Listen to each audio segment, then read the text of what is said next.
Welcome to Conversations. I'm Muqtadar Khan, your host, and I'm coming to you today from my backyard.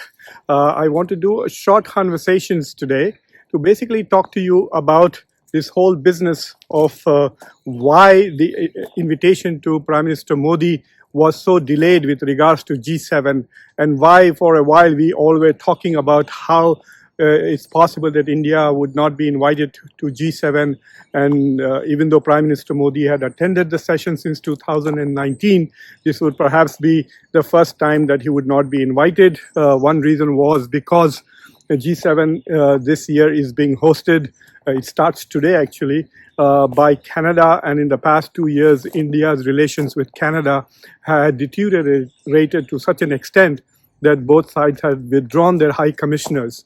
After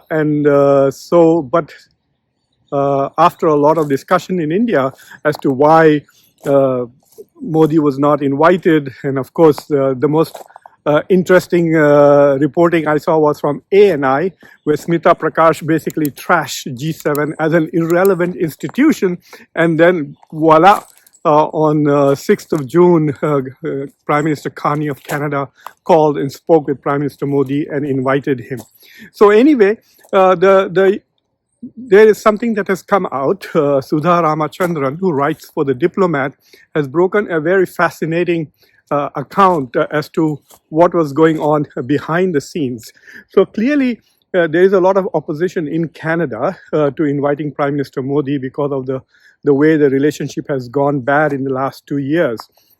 What really happened was that a prominent Khalistani supporter and Sikh leader, Hardeep Singh Nijjar, was killed, and the Canadian intelligence essentially accused Prime Minister India of orchestrating this assassination. It is part of the Canadian investigation of foreign interference inside Canadian politics. They accuse the Indian government and Indian proxies of not only killing Canadians on Canadian soil, but also extorting Canadians and also trying to basically influence Canadian elections, etc. And India obviously rejected all of that, saying that this is not India's policy. India also demanded evidence. And unlike in the US, where the US government did provide evidence and arrested an Indian proxy called Nikhil Gupta, who is in American jail right now in New York, the Canadians did not provide any intelligence or any evidence publicly.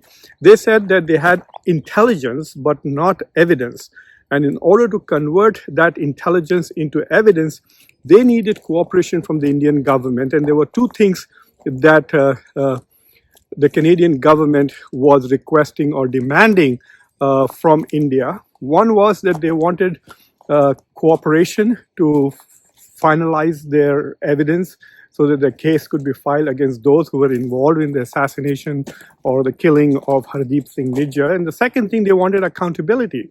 And there were accusations made that very high level of people in the Indian government had participated in that decision, and they were pointing fingers towards Ajit Doval and even Home Minister Amit Shah. And there was a meeting between Ajit Doval and his counterparts in Singapore more than a year ago. And then apparently the Canadian head of intelligence came to New Delhi sometime in March. And then after the election of Carney, who is far less hostile towards India and far less, shall we say, confrontational in his approach, as opposed to Trudeau, who was making all these grandiose announcements in the Canadian Parliament and in media, etc. The relationship began to thaw a little bit. And then now that Canada has a foreign minister who is of Indian origin, Anita Anand, who had a long conversation with Dr. Jaishankar, the relationship is beginning to improve. But Prime Minister Carney apparently had placed a precondition for invitation to Prime Minister Modi to G7. And as you all are aware, the lack of invitation from G7 was becoming a source of embarrassment to Prime Minister Modi's government. Clearly, there was all these suggestions that his importance has dwindled in the world and so on and so forth. the opposition party members and other people in the media, especially in the independent media, were calling that this shows that Prime Minister Modi's status and stature in the international arena and on the world stage had become less important and more diminished. So it was becoming a source of embarrassment for Prime Minister Modi. And so guess what?